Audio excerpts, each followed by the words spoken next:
mardi 1er avril. Bonsoir à tous et bienvenue dans le journal de TNTV.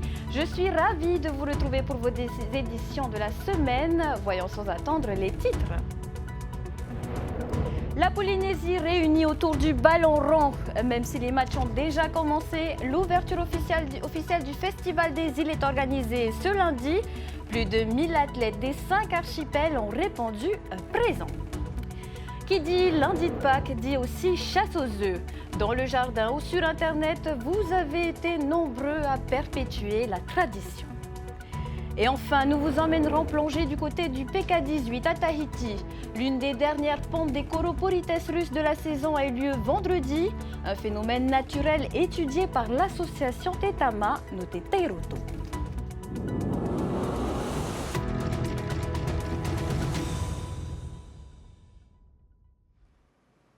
Lancement officiel du Festival des îles ce lundi. Cette année, pas de beach soccer, mais un nombre record de participants. Plus de 1000 athlètes répartis dans 70 équipes de football et futsal, hommes et femmes.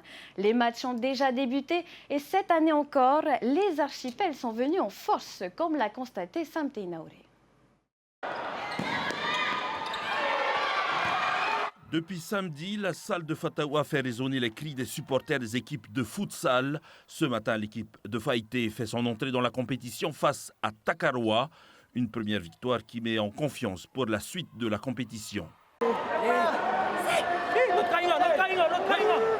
Ça n'a pas été facile pour ces jeunes des atolls de Hana et Faïté qui n'ont eu que très peu de temps pour s'entraîner.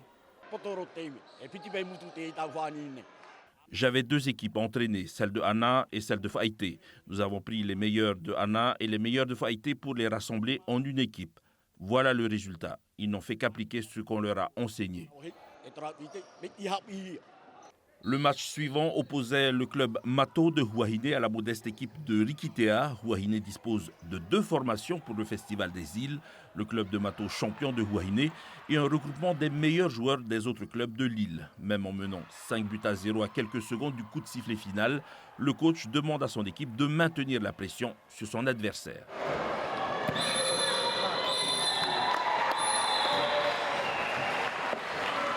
Voilà. Il ne faut jamais lâcher, il faut rester. Il y a d'autres équipes qui nous attendent.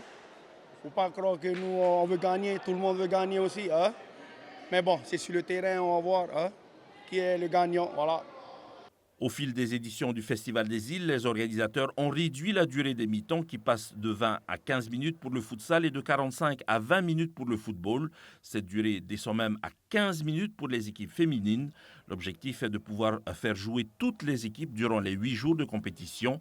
Une compétition qui se joue parfois à guichet fermé, notamment lorsqu'on se rapproche des finales. Une attention particulière a été portée sur la sécurité et le contrôle des entrées. Alors en fait, c'est contrôlé par des sécurités. Les entrées des Iliens qui est représentée par des bracelets. Ensuite, nous avons l'entrée et la sortie des clients. Pas de retransmission en direct pour les phases de poule, sauf pour les amis de ceux qui filment sur leur smartphone. TNTV retransmettra en direct web et télé les finales qui se joueront samedi à Fatawa. Autre discipline à fédérer nos athlètes, le volleyball. Aussitôt le Festival des îles terminé, les sites de Fatawa et de JT accueilleront le Challenge de Polynésie.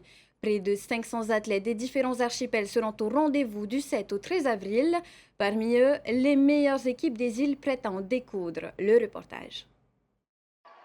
Du football au volleyball, la transition sera courte à Fatawa. Dès le dimanche 7 avril, le Challenge de Polynésie opposera les meilleures équipes masculines et féminines de Hivaoa, Nukuhiva, Rongiroa, Rurutu, Taha'a, Tahiti ou encore Huahine et d'autres îles. Au total, 10 îles seront représentées lors de ces 5 jours de compétition. Un événement très attendu par les Iliens qui se donnent les moyens malgré les coûts liés à leur participation. Car si la Fédération tahitienne de volleyball et les partenaires leur viennent en aide, pas toujours facile de s'organiser lorsque d'autres événements sportifs tombent au même moment dans le calendrier. La nouvelle équipe à la tête de la fédération envisage donc de créer un village des athlètes dès 2025.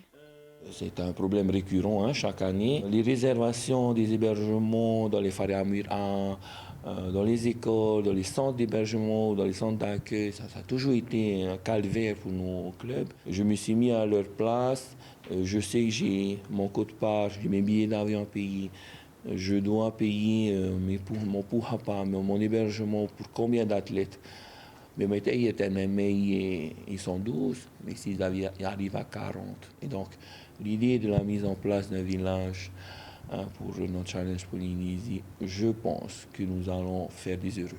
Plusieurs sites ont été retenus pour accueillir ce village des athlètes, comme Fa'a, Taone ou encore Mateia. D'ici là, focus sur la 19e édition de ce challenge qui débutera dans quelques jours. Le tirage au sort effectué, le programme des matchs sera diffusé sur le site Facebook de la Fédération. Les tenants du titre sont Punar'u chez les hommes et Tefana chez les femmes. L'actualité de ce 1er avril, lundi de Pâques, c'est aussi bien sûr la chasse aux œufs. Ce rendez-vous s'est même déporté sur le net où un passionné a mis en place un concept numérique et ludique. Pas d'inquiétude pour les petits gourmands, les jardins comme ceux d'un hôtel de la côte ouest continuent de cacher certains trésors gustatifs. Este Paro Cordet. Allez, c'est parti! Et c'est parti pour la chasse aux œufs de Pâques, le seul moment où cet hôtel permet aux enfants de courir partout. Dans les arbres, dans les buissons, au milieu des fleurs, aucun recoin n'échappe aux gourmands. C'est bon, t'as 3 œufs, c'est fini, voilà. Moi, j'en ai trouvé plein ici, en dessous l'herbe. Qu'est-ce qui te plaît dans la chasse aux œufs? Manger les chocolats. Ouais, je m'amuse bien, c'est trop bien. J'en ai trouvé qu'un, du coup, il faut qu'on chasse partout dans les arbres. J'en ai trouvé.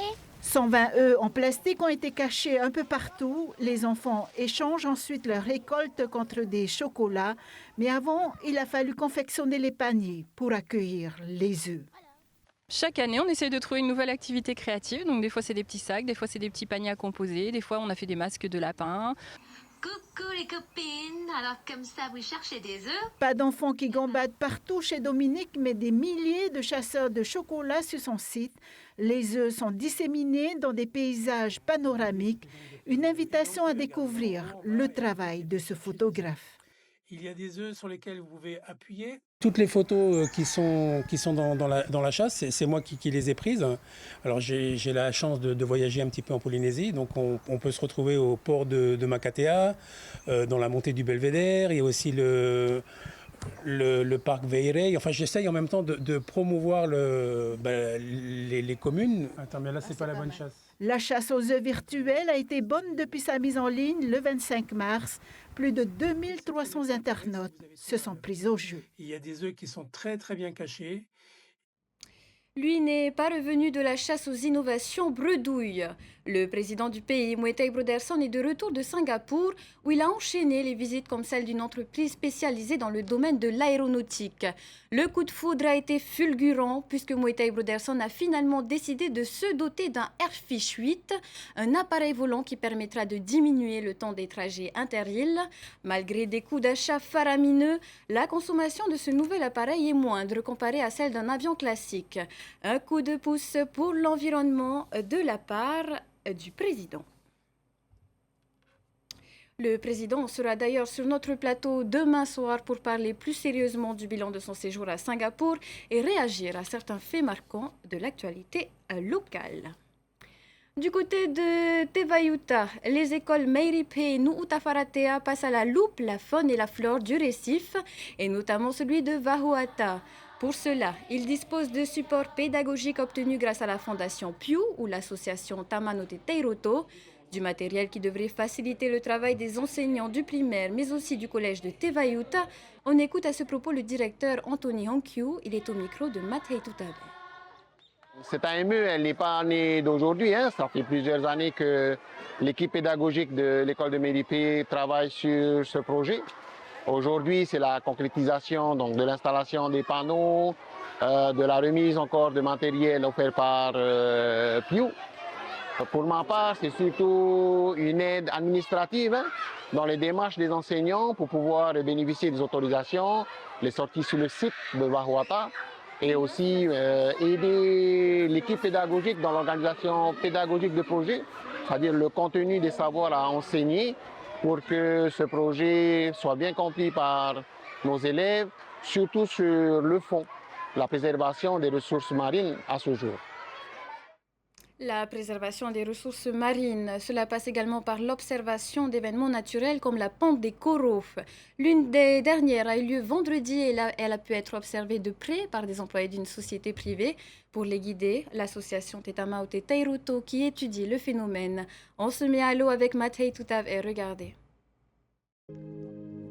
La ponte des coraux Porites russes a été particulièrement importante en ce mois de mars. Ce phénomène synchronisé à la minute près n'a pas fini d'étonner et de révéler chaque année des surprises. VT Liao, cofondateur de l'association Tamanote Tairuto, étudie depuis plusieurs années ces coraux. Ils réagissent à leur manière au réchauffement de l'eau observé les derniers mois. Novembre-décembre, c'était un peu classique. On ne voyait pas trop les effets encore et en fait les eaux sont réchauffées un peu plus tard, plutôt janvier, février, mars là. Et c'est peut-être pour ça qu'on a une belle pente en mars, c'est que les eaux sont peut-être un peu plus chaudes. Aujourd'hui, l'association s'appuie sur les données récoltées par une centaine d'observateurs bénévoles répartis en Polynésie française, mais aussi en Indonésie et aux Samoa américaines. S'il est encore trop tôt pour tirer des conclusions de cette saison chaude, il semblerait que les espèces de corail les plus vulnérables subissent déjà un blanchissement. On a eu des retours, donc un peu partout on observe du blanchissement. Après on ne sait pas encore quelle est l'étendue. Là typiquement ce qu'on a pu observer sur le PK18, c'est qu'effectivement il y a du blanchissement de certaines espèces, pas toutes. Et en général le Porites russe il est assez résistant à ça. Mais je sais que sur certains sites comme à Bora, on a vu des colonies de Porites russes blanchir. Donc on sait que sur ces sites c'est monté quand même à des températures à plus de 32 même. Quand le Porites russe commence à blanchir, c'est qu'on est quand même dans des conditions assez extrêmes, quoi. Ce week-end, les employés d'une société qui sponsorise l'association ont pu ainsi découvrir le lagon d'une autre manière. C'est bien, ça change déjà un peu du cadre de travail. Ça nous permet aussi de voir, là aujourd'hui on sponsorise une association, mais ça nous permet aussi de voir à quoi consistent les actions de l'association et de voir en vrai, c'est toujours mieux que de voir par les vidéos ou à la télé. Une application qui servira à la collecte d'observations sous-marines est en cours de développement. L'association compte sur un réseau de sciences participatives pour mieux comprendre nos récifs et anticiper les changements qui les affectent. Et avant de se quitter, on vous présente l'une des guest stars qui se produiront sur la scène du Tiki Fest le 13 avril prochain. Il s'agit de Martin Solveig, l'un des meilleurs DJ et compositeurs français de musique électronique. Si vous ne le connaissez pas déjà, on vous en dit un peu plus sur lui dans ce reportage de Sophie Guébel et Nicolas Pérez. Certaines de ses chansons sont devenues des tubes planétaires incontournables. Martin Solveig, le DJ et compositeur de musique électronique, compte à son actif 5 albums et plusieurs distinctions. Une star internationale qui a accepté de se produire à l'autre bout du monde. Je vais jouer pour la première fois au Tiki Fest cette année. C'est aussi la première fois que je viens à Tahiti. Tahiti, pour moi, c'est le bout du monde. Un endroit que je ne connais pas du tout et en même temps évidemment cette connexion incroyable avec la francophonie et c'était vraiment pour moi un objectif de vie que d'aller à Tahiti une fois dans ma vie et je suis très content que ça se réalise en 2024. Une générosité qui se ressent dans ses musiques. Martin Solveig cultive la même recette du succès depuis ses débuts dans les années 2000. Des mélodies entêtantes et des voix qui subliment ses compositions. Le DJ nous réserve d'ailleurs son meilleur set le 13 avril prochain. Comme c'est une première pour moi, première avec le public tahitien, c'est un moment qui va être important, que je ne vais pas avoir envie de rater. Et je vais essayer de bien compacter tout un peu mon histoire dans les musiques électroniques des 20 dernières années pour être sûr que tout le monde a le titre qu'il attend. C'est dit, Martin Solveig compte bien faire danser le public tahitien sur ses tubes. Il sera notamment aux côtés de Booba sur la scène du Tiki Fest, mais pas seulement, on a déjà hâte d'y être. En résumé, les amis, ne ratez pas ça. Ça fait plus de 40 ans que moi j'attends ce moment et on va passer un set vraiment, vraiment spécial. C'est ainsi que s'achève ce journal. Merci de votre fidélité. Dans un instant, To'ufenua To'ura, suivi du magazine sur le Festival des îles avec le résumé de la première journée de compétition. Juste après, on parle des impacts de la guerre en Ukraine avec Alain Bauer dans l'émission Décryptage. Et enfin, terminez votre programme avec la série Flash. Je vous souhaite à tous une agréable soirée. Je vous donne rendez-vous demain, même heure, même chaîne. Retrouvez ce journal en replay sur notre site internet et notre application mobile TNTV.